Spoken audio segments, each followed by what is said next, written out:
Everybody, Nick Kypreos back again for another edition of Real Kyper at noon. I hope everybody's doing well on this September 11th. Yes.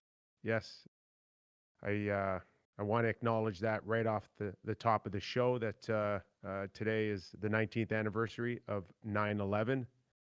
Time to think and reflect about the victims and their families and what they had to endure 19 years ago. I think it's really important to also recognize the courage of the first responders as well on that horrific day who saved others.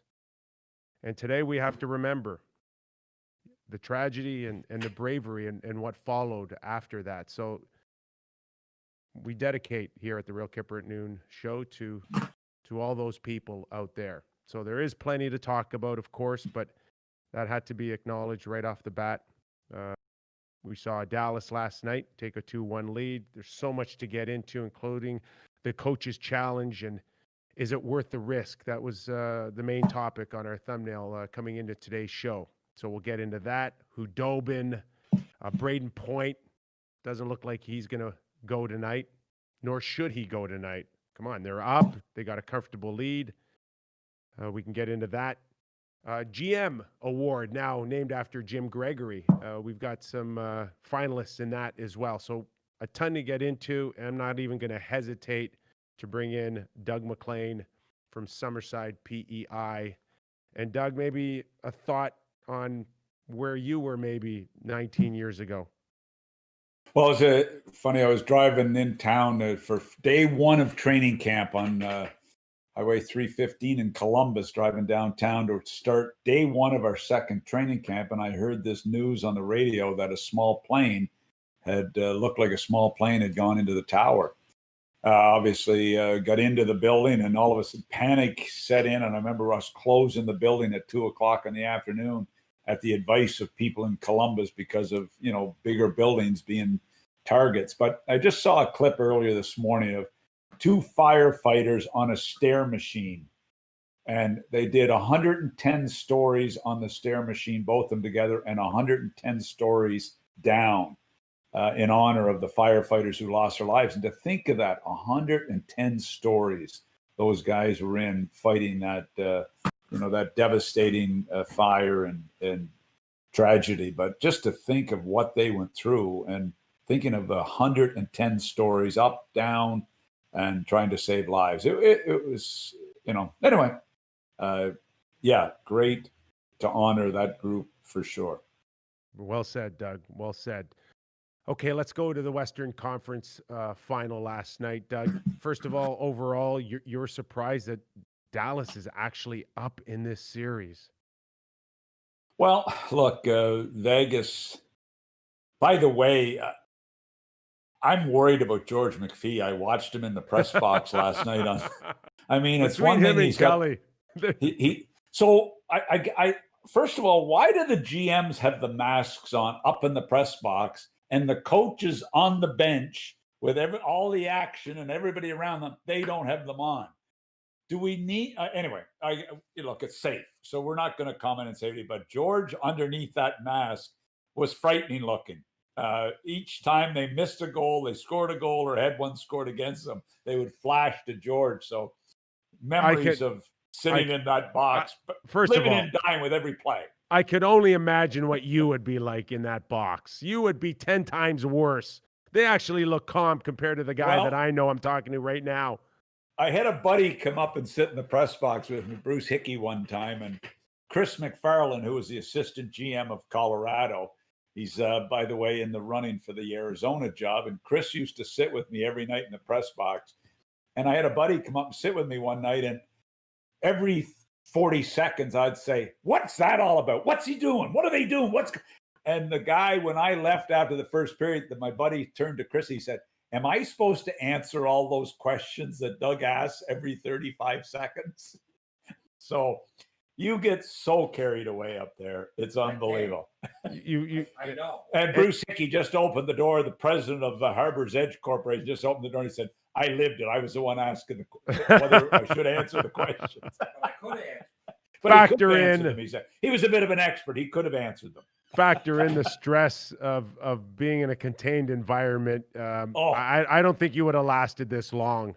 But am I wrong? Did George look? Did it look like weird? Well, anyway, it's. But think about the added pressure, Mac, on these guys. Not only to get to a final, been there, done that. They're gonna have to win the cup for them to have anybody tell them that they did a great job. And that's extreme pressure. The whole Fleury thing. You acquire Stone.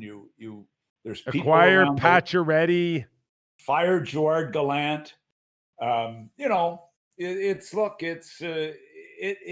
pressure on them, and not to mention the jealousy of a third-year team doing as well as they're doing. So lots of pressure on the group, lots of pressure on the team. Lehner continues to impress me the way he stands in there. I know I didn't like one of the goals last night. Ben's goal.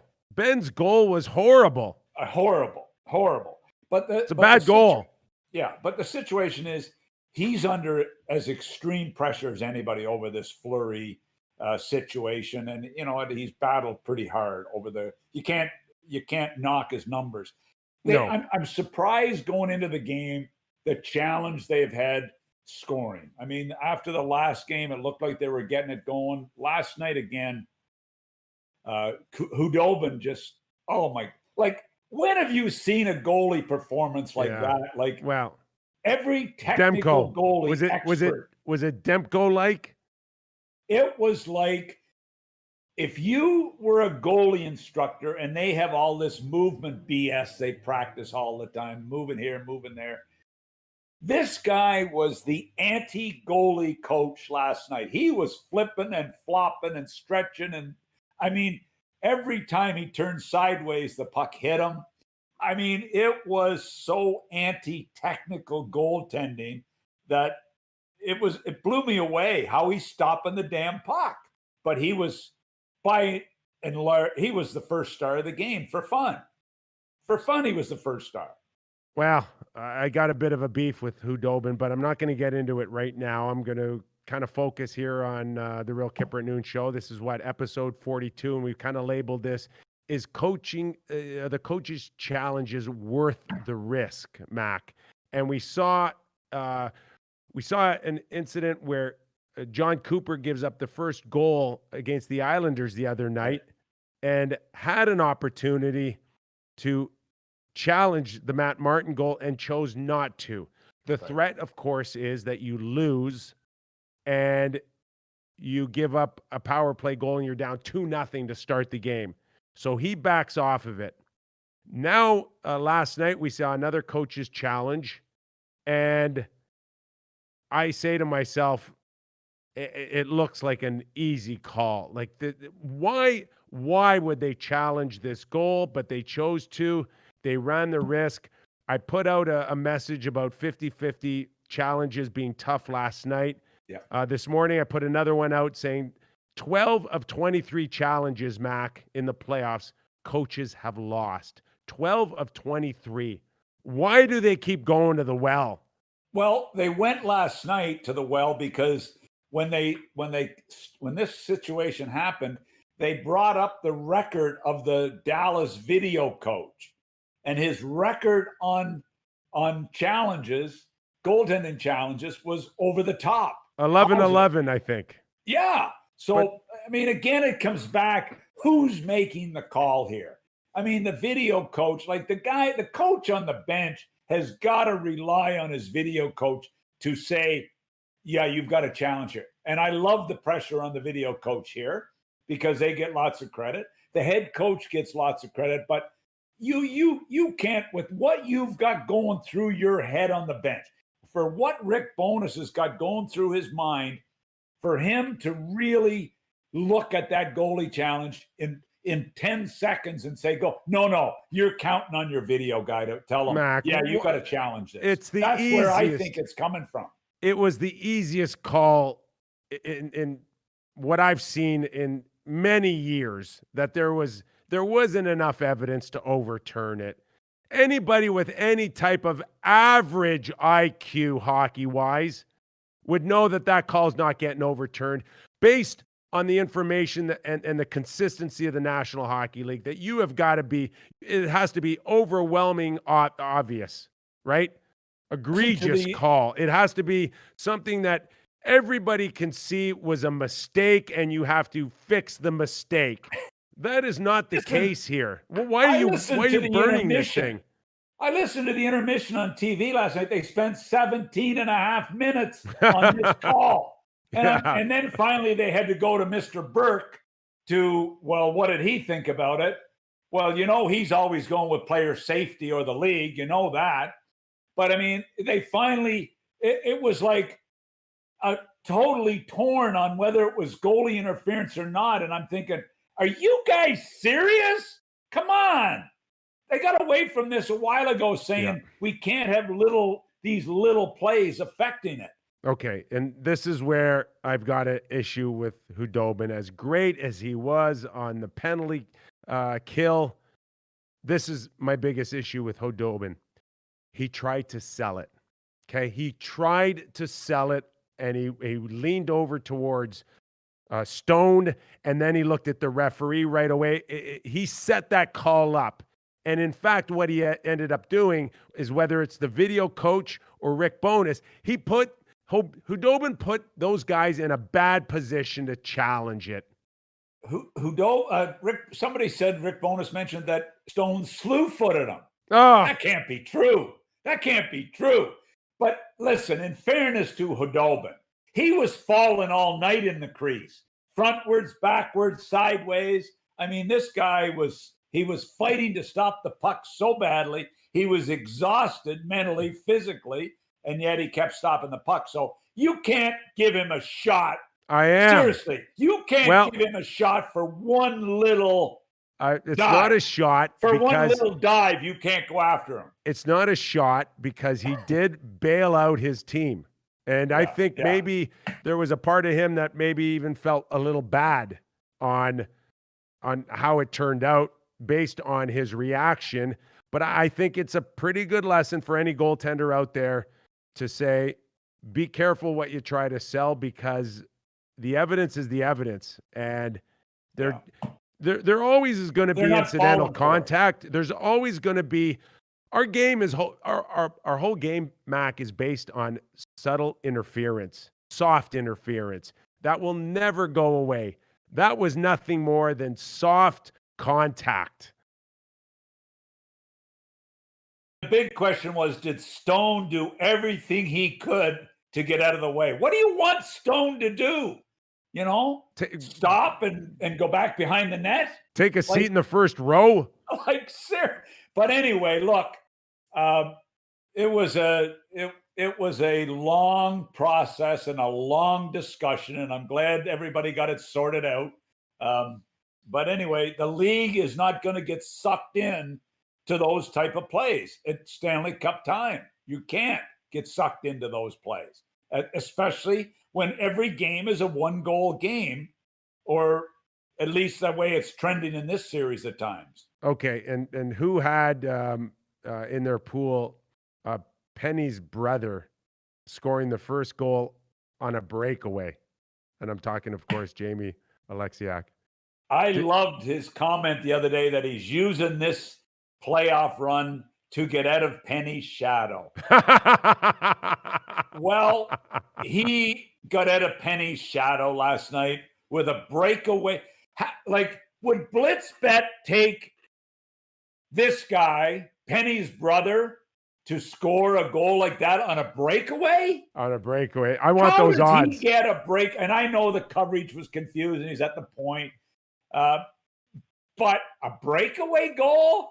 Anyway, and a good move to beat a guy that's on top of his game in goal with 8 seconds left in the period. Now, Mac, I didn't think he could get to the other end in 8 seconds, let alone score. He's been good, boy. I'll tell you what, he has been good. Yes. If you are Peter DeBoer now, and you give up a last-minute breakaway, last second breakaway, to this guy. Okay, maybe Tyler Seguin, maybe Jamie Benn, maybe Pavelski, but Alexiak, like it was a horrible breakdown. And you've got good pressure if you're Vegas, and you're thinking we're going to get the first goal here. We're going to do it, and we're going to break their backs. We're going to break their backs in the last minute, get the first goal. And I don't know if you remember it, but it was the puck coming back, and then it gets blocked by Alexiak off a stone. But it was Martinez and it was Theodore out there, and Martinez started going down the wall, and he thought maybe he was going to get the bump back off of Stone, and now he's caught. Theodore's on the other side. Of course, he's thinking offense. And the one thing you've said about a week and a half ago is you didn't like Martinez's game a whole heck of a lot. I thought he rebounded the next night, but I think that's an example where Martinez just doesn't look right to me. I blame him a little bit on the Alexiak breakaway for no other reason that you have to be that safety guy back. Martinez, you cannot be the guy going now to push for that first goal.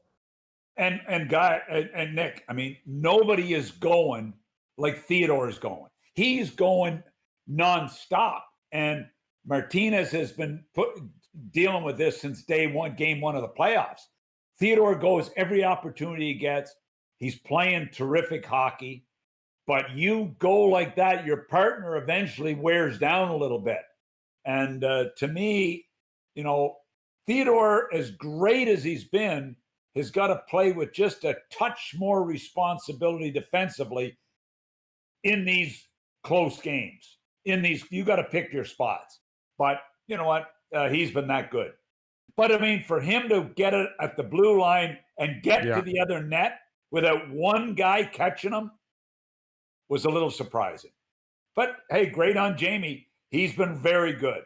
Very good. You would think now at 2-1, there'd be a lot of seed of doubt now on Vegas. And you ran up into a very good Hudobin, but it's still relatively early in a best of 7, Mac.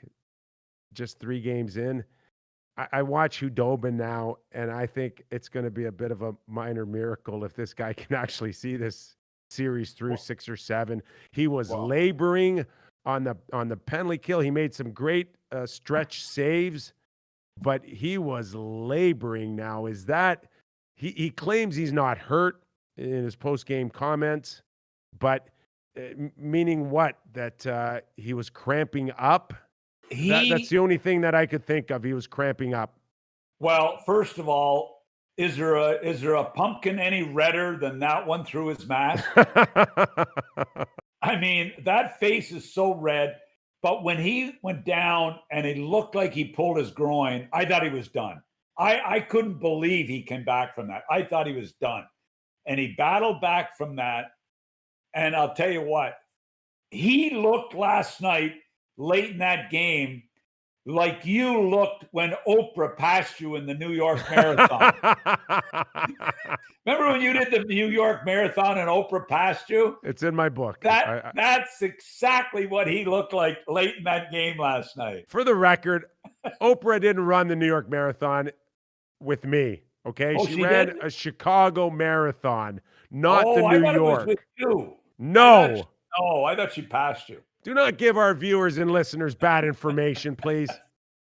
Okay? Now, as far as Hudobin is concerned, maybe last night's a prime example why some guys, be careful what you wish for.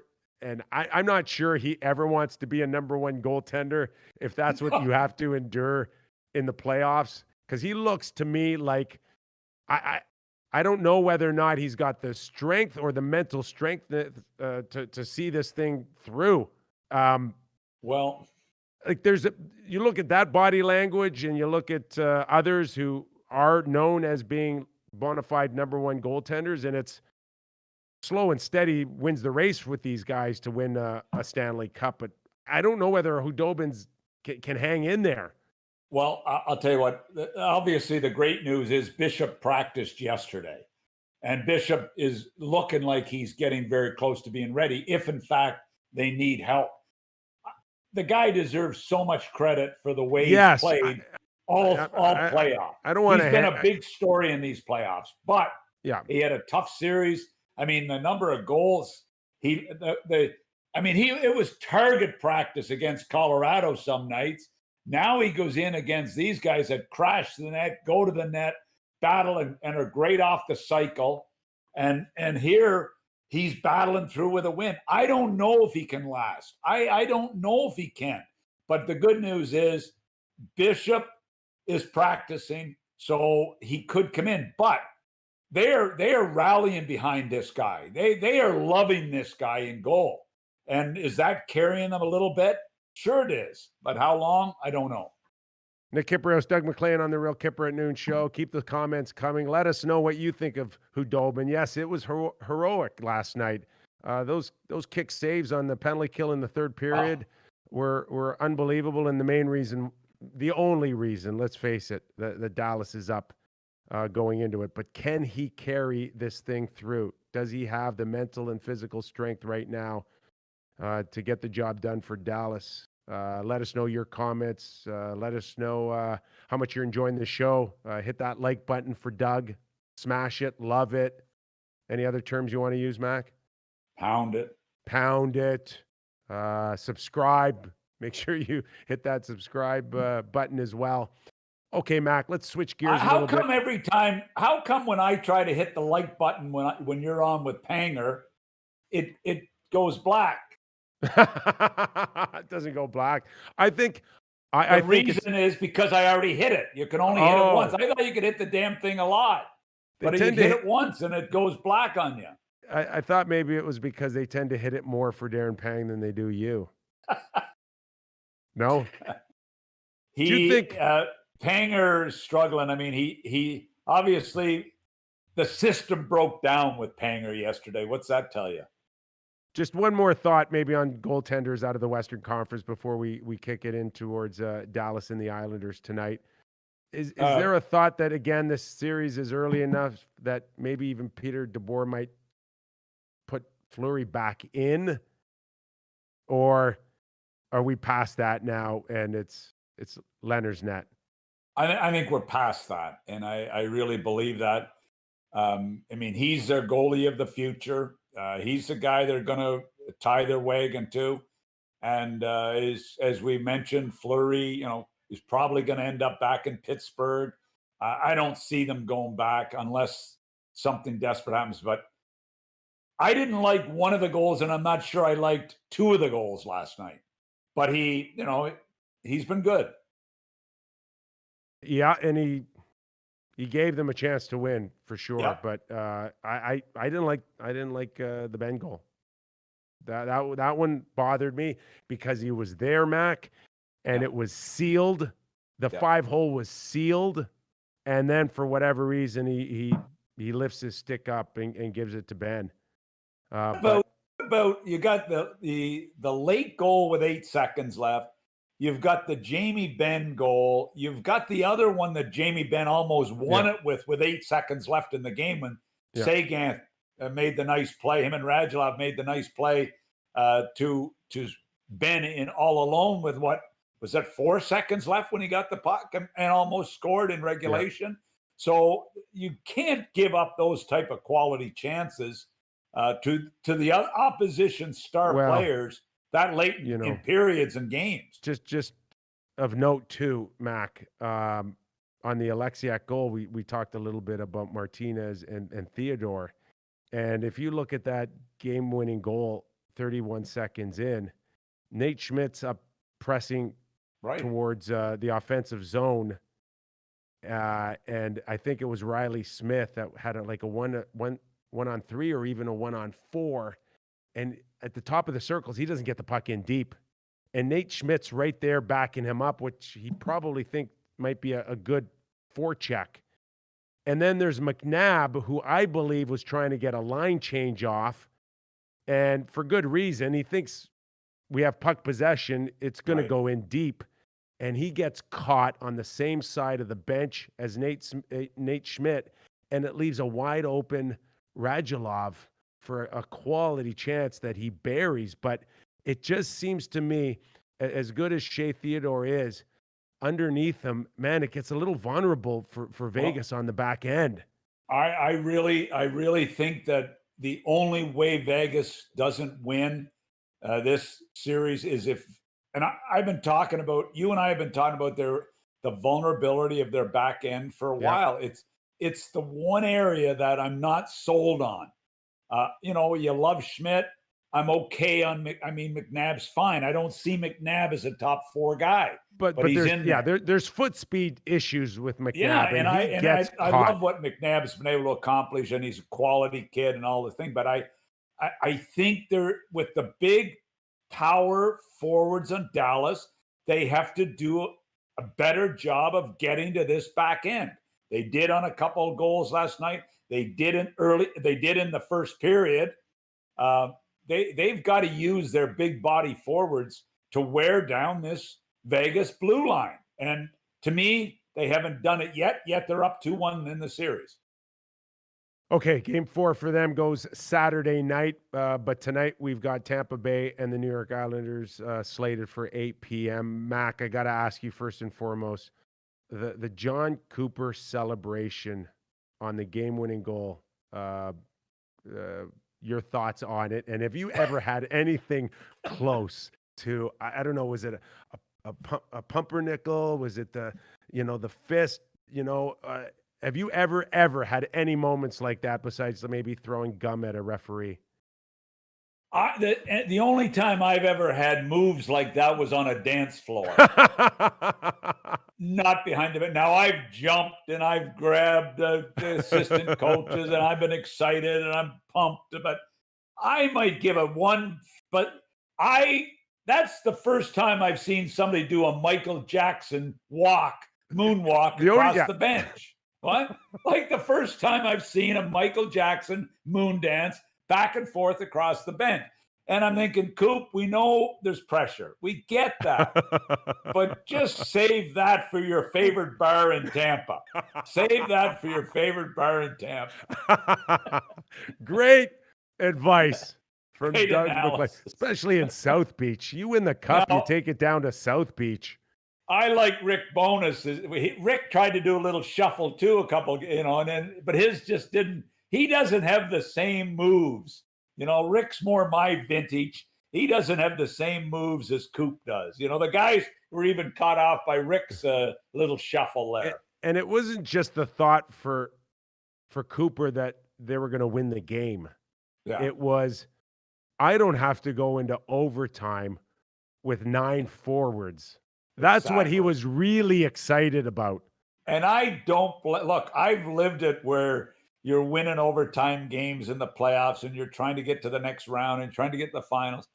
It is such an amazing feeling on the bench when you win a game in overtime or pre-overtime, late in a game, in overtime. I remember winning in Philly in overtime in a game in the playoffs against Philly that gave us a good lead in the series.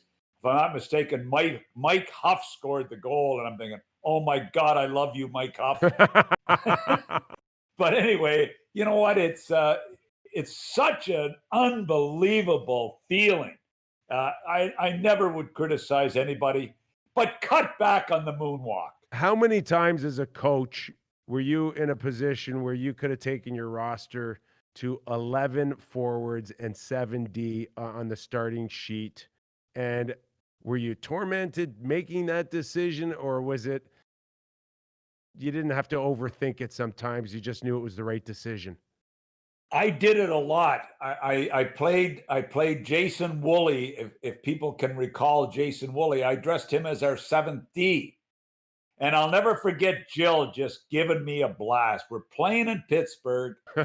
I love Jody Hull as a player. Jody Hull was one of the most dependable third line, penalty killing, smart defensive players. And I went with Radek Dvorak because he was a 19-year-old but playing great. I put Woolley in and I took Jody Hull out of the lineup. So Jill flies up to Pittsburgh to go to the game 7 in the conference finals. And Jill ends up going to her seat, and she's sitting next to Jody Hull's wife, who cried the whole game because I had sat Jody out. And Jill said, if you ever do that to me again, I'll divorce you. So that's my history of it. Who's handing out the tickets? That guy should have been fired. Exactly. I agree 100%. But you know what? I love Jody, and it just tells you how important those games are to players. And she didn't cry the whole game, but she wasn't happy. I know that. She was hit a few subs. But Jill just felt terrible sitting there. And, of course, I take all the blame. She didn't congratulate me for winning the game and going to the Stanley Cup final. She was pissed off about, me putting her in that situation. So, yeah, I have dressed 7 defensemen. It's a little bit of a long story, but I did. Well, and just in terms of some coaches, they like it, they don't like it. I don't like it. You don't like it. So I don't like it, but Cooper treats it like it's not that big of a deal. Well, like Coop, it's a little different situation because I hated it as a player, by the way, because you don't have a line. I'm on the 4th line. I don't have a line. No, exactly. I get that. And I'll tell you what else. You hate it. You hate it on the bench. You like it because you may need that situation. You like it because you can play your big boys more. They like it. The 4th line guy doesn't like it. Okay, so as a head coach, you're always trying to figure out who to put out with your extra 2 guys, number 1. Your defense coach who changes the defense is pissed off because he's trying to keep his rotations right. He's trying to get his matchups right with the defense pairs as to who they're going against. And you've always got this extra guy. And you're always worried about your 7th guy being cold. Or not cold, but being out of the game when you have to put him out there. We used Jason effectively because he was so damn good on the power play, and we needed him. But you're right. It throws the energy or chemistry on the bench off a little bit. But, what? If the Islanders found a way to win that game too, are we sitting here talking about John Cooper being an idiot for dressing only 11 forwards? I don't think it's going to be a win-loss, but we would have been ripping them probably because that's what we do. And we're very good at it. And very good at it because, you lose a couple of guys. You lose an injury and then you lose a hit from behind on Killorn. But we would have been questioned a little bit. There's no doubt about that. But he's done it so many times. And sometimes you do it because you've got people banged up this time of year. And don't kid yourself. There's some bodies. We know McDonough's missed time. I mean, there's people that are banged up there, and he's trying to protect the defensive side, whereas Cooper a year or 2 ago would not have been protecting the defensive side. That's one thing Cooper's taken a big step as a coach this year, in my opinion. Brayden Point, hurt, laboring, doesn't finish the game, and we assume there's a comfort zone for John Cooper. You rest him as much as you can. We're hearing that it shouldn't be enough to take him out of the series or a playoff scenario, but clearly you want to rest this guy. It makes sense, doesn't it? Yeah, you got to sit him out. And this is quite a matchup. Point being out, which is just a monumental loss. But what about the 2 Western Hockey League guys, Brayden Point, drafted where he was drafted, against Barzal? 2 not big guys that are real important teams. And I was talking to somebody the other night, and I said, Brayden Point plays between the face-off dots. Barzal plays a lot outside the face-off dots. Barzal's got to get a little more inside the face-off dots in this series. But Point is inside those dots all the time. This guy plays hard. He goes to the net. This is a big loss for Tampa tonight. Yeah. And Barzal, he was better, he's Mac. A star. He's a star. He was better in game 2, and I thought he did a much better job of the middle of the ice. Yeah. Of course, when you're that great of a skater, the tendency is to just play keep away And I think because you can beat people wide. I think he gets a little carried away with that on a few occasions. And if he can just maybe pick his spots a little better on the keep away and the twisting and the turning and all of that, and save that energy for the middle of the ice, I think he's got a chance to be maybe even a Brayden Point type of player for the Islanders. So the greatest trade in Tampa Bay Lightning history, the greatest trade. In the 2014 draft, they traded a 7th round pick in the 3rd round to move up 1 spot in the draft to draft Brayden Point because they were scared the team picking were going to get him. A 7th round pick to move up 1 spot to take Brayden Point. I believe he was the 79th pick of the draft. Isn't that amazing that little draft type things like that happen? That's your bread and butter, my friend, as a general manager. That's anybody could pick a guy in the 1st round. Anybody can do that. But some of us can, some of us can't. But anyway, listen. That's where you're supposed to make your money, my friend. But listen to this one. The Columbus Blue Jackets traded 2 5th-round picks and maybe 3 5th-round picks to move up in the 4th round to take a Russian by the name of Mayarov. They made that deal with Dallas to take Mayarov. He played 22 games for the Columbus Blue Jackets. Don't remember him. Scott Howson made the move because his staff really wanted Mayarov. Dallas used Columbus's pick in the 5th round to draft the star last night, Jamie Benn. Just a little draft history for you. You should write a book on this stuff, okay? Because you just a little draft history. 2 days ago, you were ripping hockey nerds all over the planet, and now it sounds to me like you should write a book on all of this stuff because the nerds would love it. I'm bringing a little nerd history to the Real Kyper show just because we're talking about Ben, a star, and Point, a star. I thought I'd give you a little draft history on both of them. I thought it added a little to the show today, to be quite honest. So it's been dragging a little. You haven't been bringing the usual fire. I'm going to set you up now to make yourself look good. So give us your best mid pick in history. My best mid pick in history. Well, I love Jared Boll, and I think he was a 5th or 6th round pick. Jared Boll played like 800 games, and probably Mark Mathot in the 6th or 7th round was probably my best late round. Out of London Knights? Out of London Knights. I would have rather got Ben in the 5th round. If you had Ben, you wouldn't be here with me right now. No, you'd be in a bubble. Exactly. Yep. Anyway, okay, that's enough of the draft history. That's enough of the draft history. So, okay, speaking of general managers, we got the GM of the Year award, Brisebois out of Tampa Bay, Jim Nill, and who am I missing?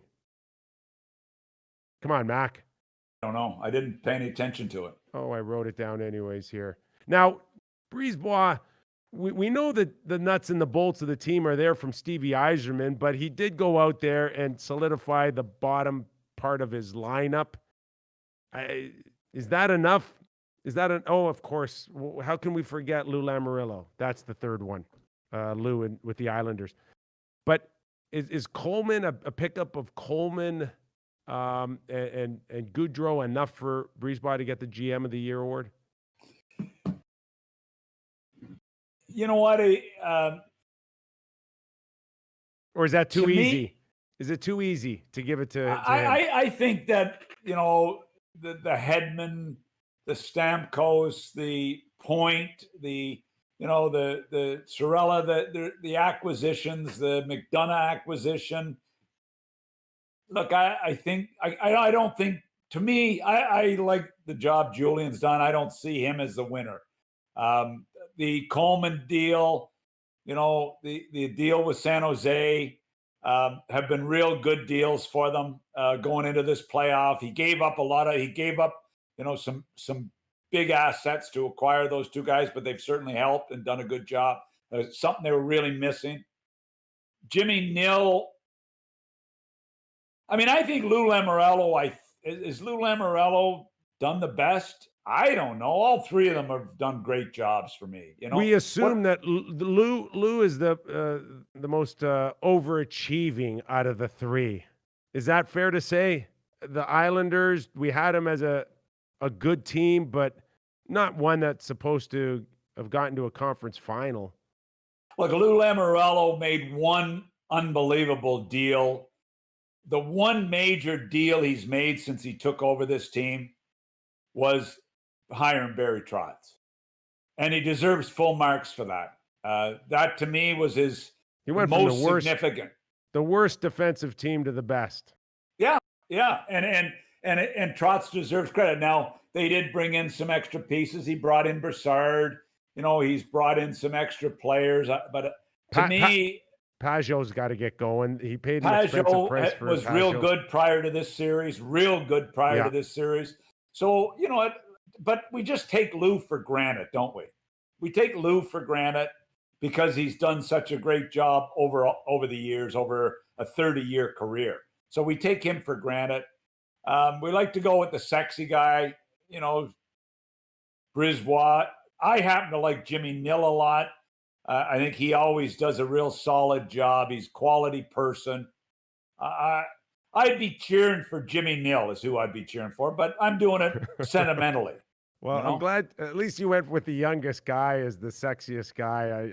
I can't imagine you calling Lou Lamoriello the sexy choice. It would be like when Deb Berman, who was our clothing designer at Sportsnet, when she wanted to take you out to get measured for a suit, or me out to get measured for a suit. She always gave you the benefit of the doubt, Thank you.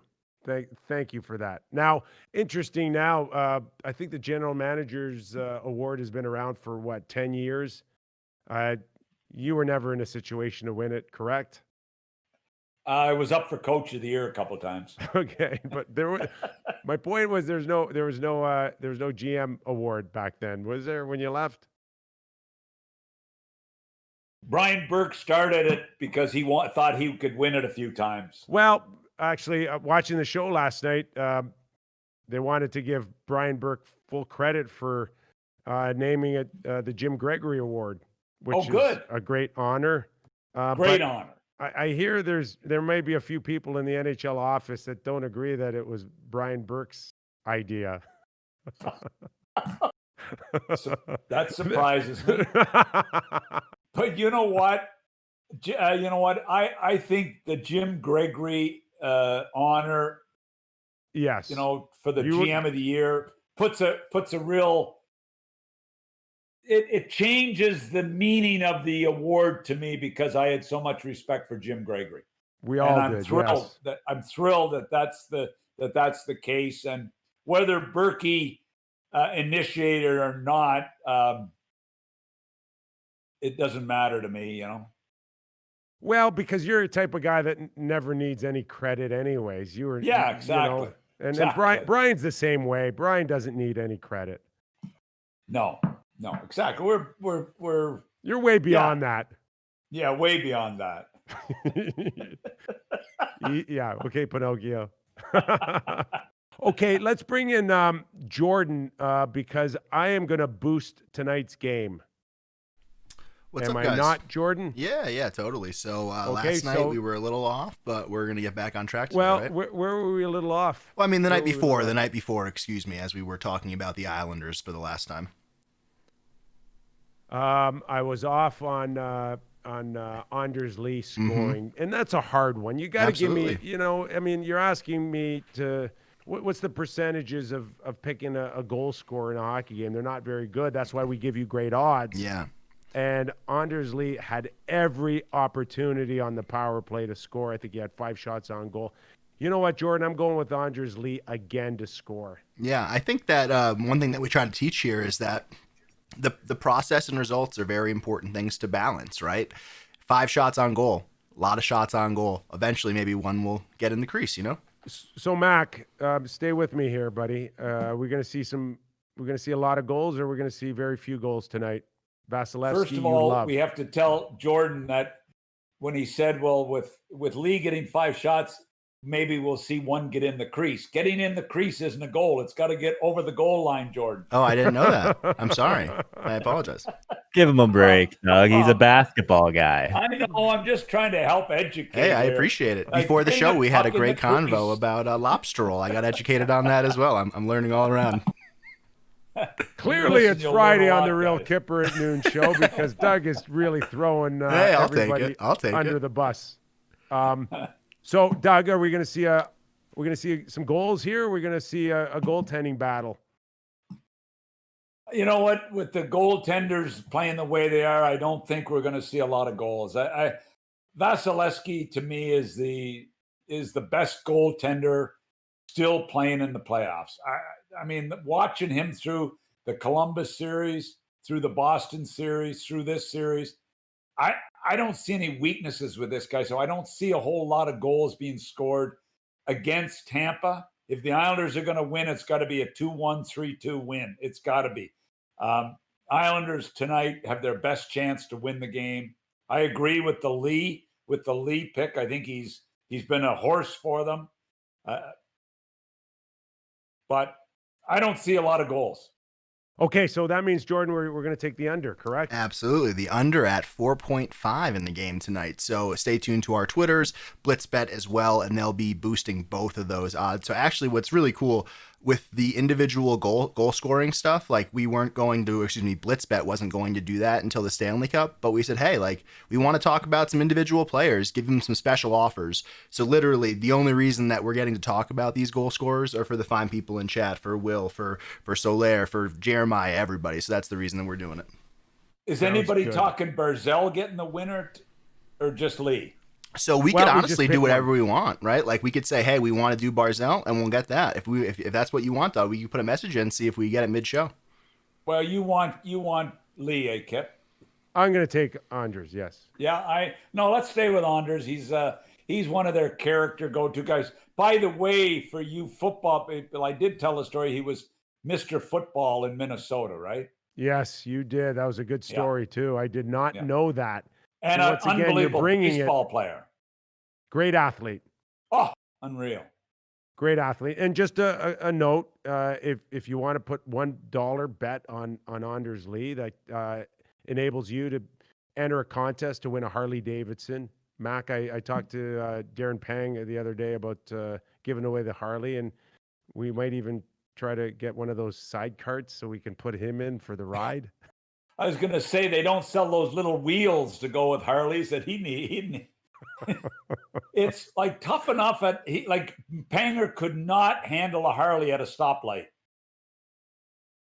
He'd be okay on the highway, but at the stoplights it'd be killers for him. Stop it. Okay. Stop it.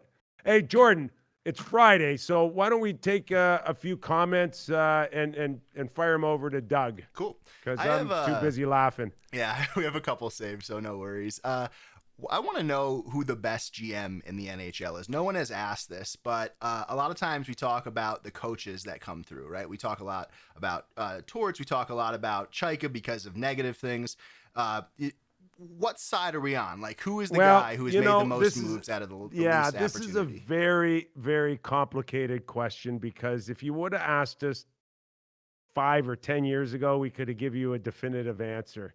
But now, as Mac has alluded to, we have these presidents and general managers, and sometimes the presidents make the decisions of the general managers, but the general manager has to be the front guy on it. So, Mac, are we going to open that up to the best president and GM, or do you just want to focus on the GM title?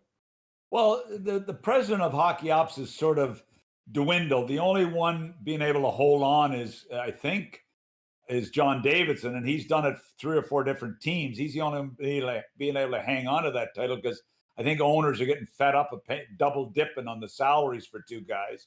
But we've seen since Glenn Sather left and a few guys, it's sort of left the scene as it's not as, it's not out there as much as it was, that job title. So it's died off. Who's the best GM in the NHL? We would have said, I think Lou Lamoriello's always been there. We talked a lot about Kenny Holland for a number of years on his 25-year run in Detroit. Yeah. It's sort of changed.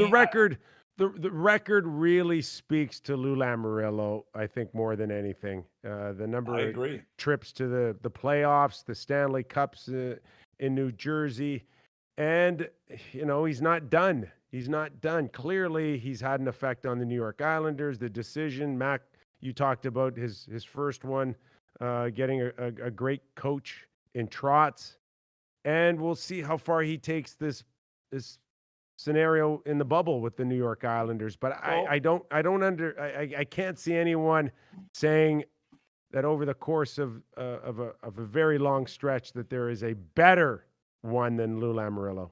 Well, we mentioned the other day, Lou Lamoriello tried to keep John Tavares, and he lost John Tavares to the Leafs, to free agency. And he had a couple of months to keep him, and he tried, or a month or so to keep him.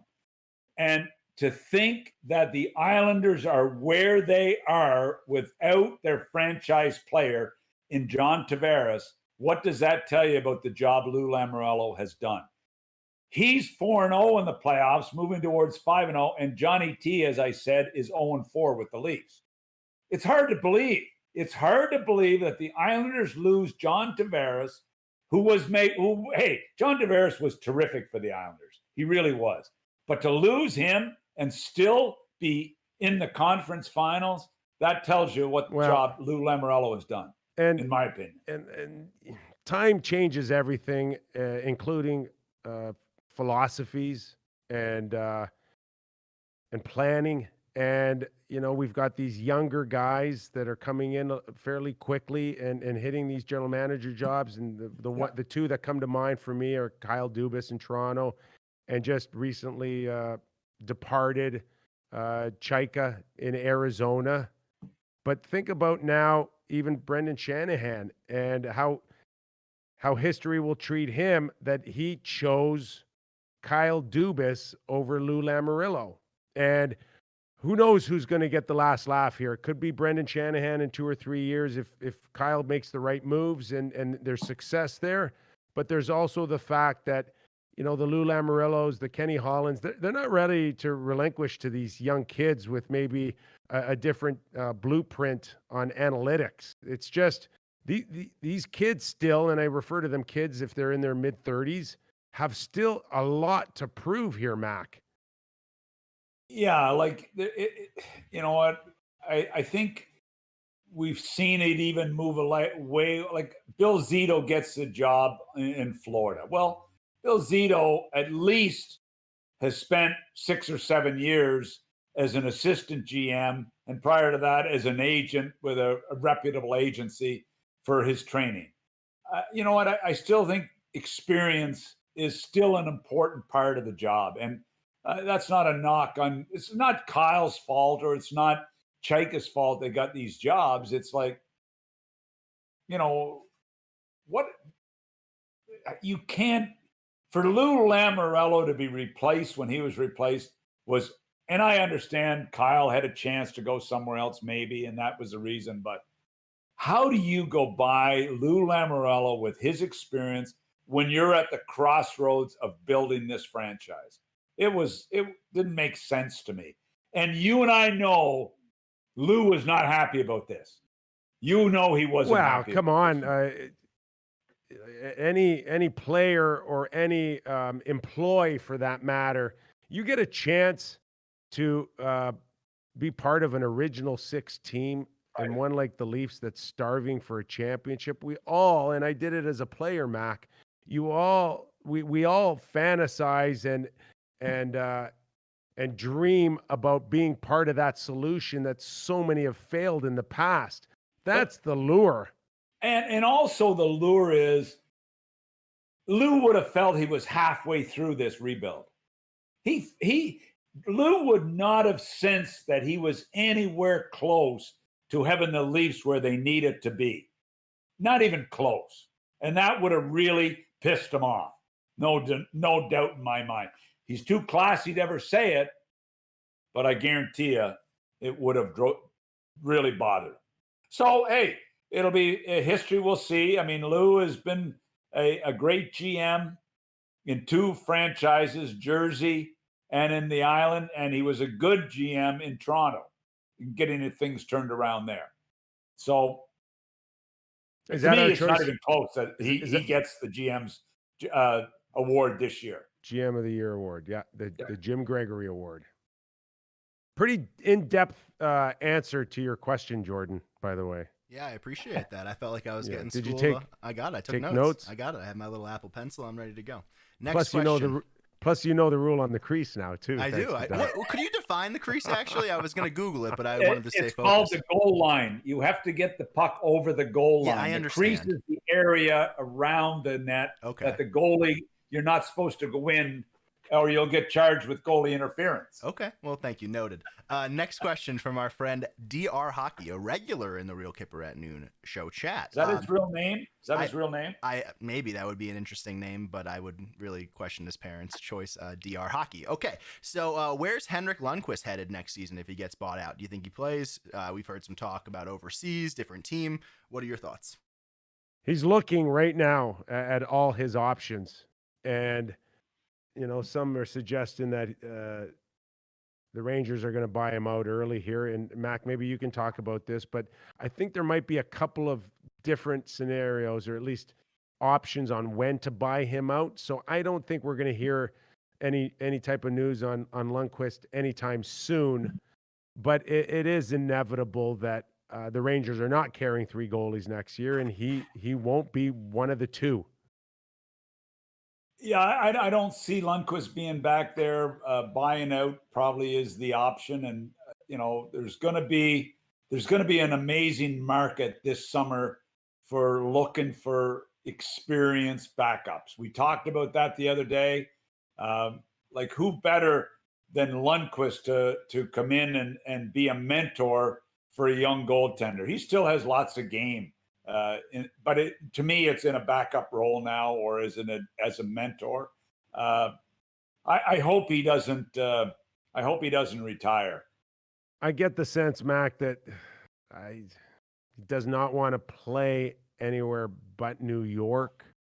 He's just used to being a one team guy.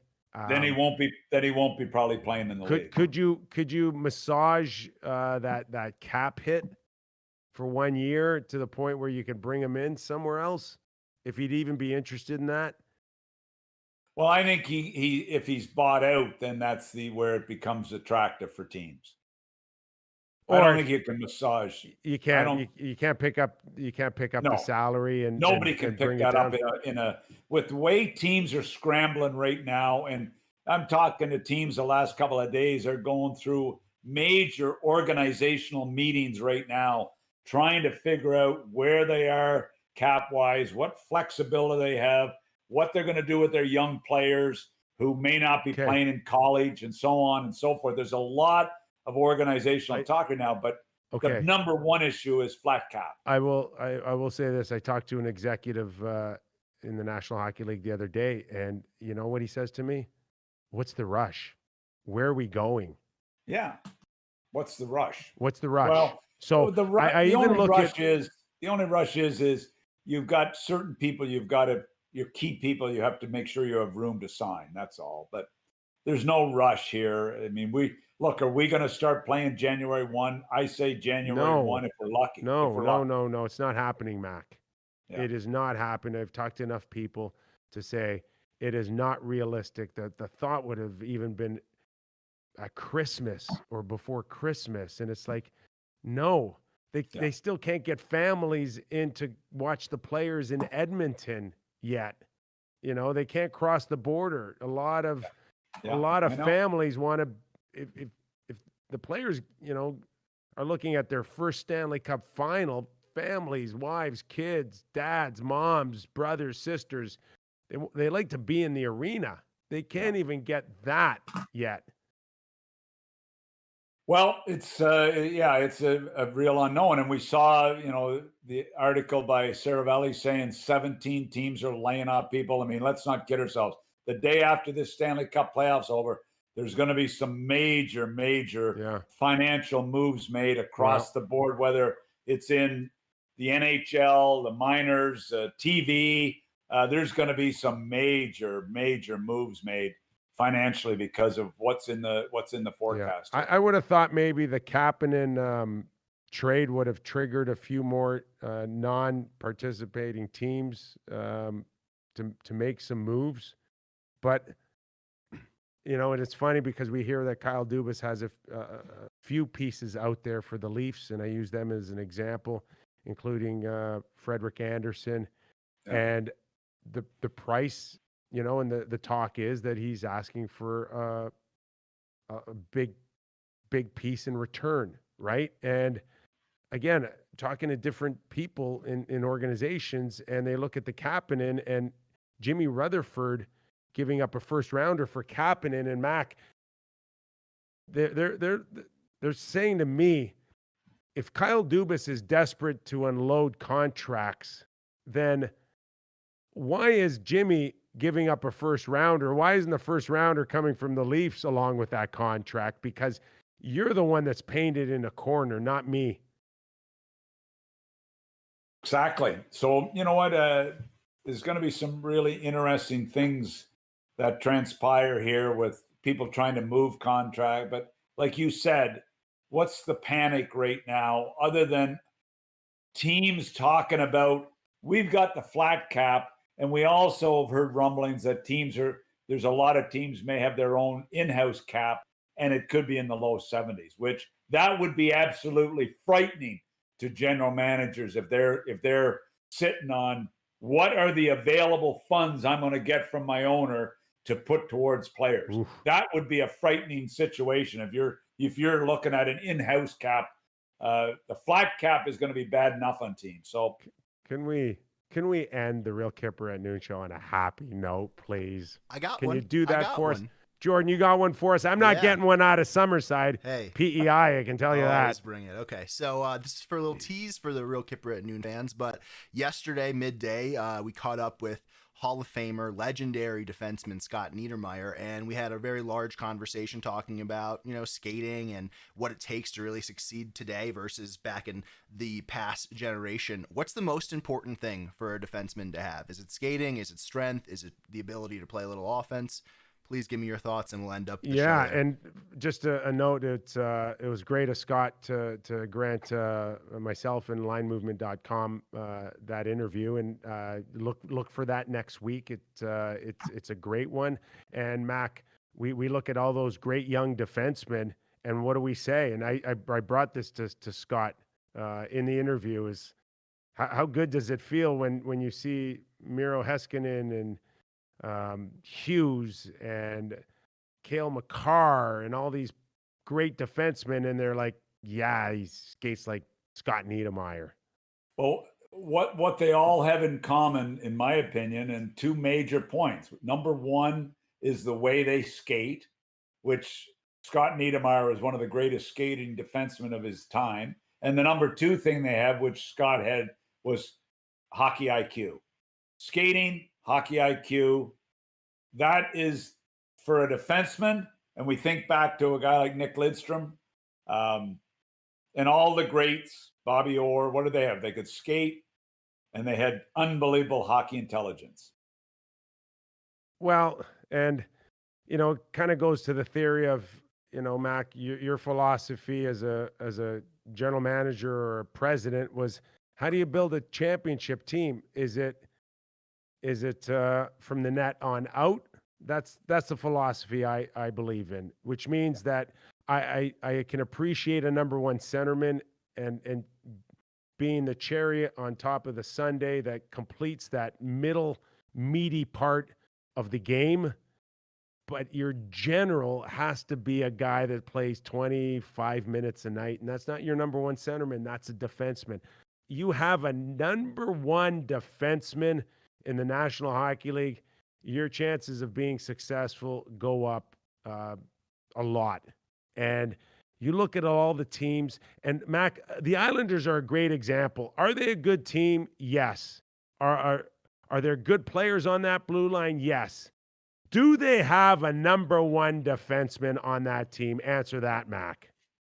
Pelech, who I happen to love, and Polak, number one, number two, are not franchise defensemen. They're very, very good, especially Pelech, but they're not franchise defensemen. And the only team that I can recall that's won a Stanley Cup championship in the last 15, 20 years without a franchise defenseman is the Carolina Hurricanes, which might have been the flukiest Stanley Cup in the history of hockey.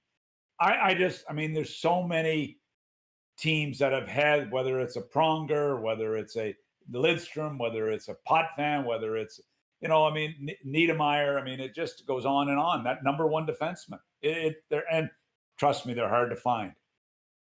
Think about this. Aaron Ward's not doing it for you? Well, I like Aaron, but no, he's not. But think about the Pronger draft. He was the number 2 pick. Alexander Dagg was the number 1 pick in that draft. Chris Pronger was the number 2 pick. Hedman, the number 2 pick overall after John Tavares, I believe. I mean, that's where they're that important. They're hard to find. They're really hard to find. And if you have one, where is he? Nick. At what point of his career? Because you got to catch him early. You can't have. Mark Giordano is a great. He had a very good window of being a number 1 defenseman, but now Calgary's in trouble because their number 1 defenseman is closer to 40 than he is 30. Listen, here's an interesting situation. You and I were sitting in the stands in Tampa Bay a number of years ago, watching Tampa play the Montreal Canadiens in the conference final.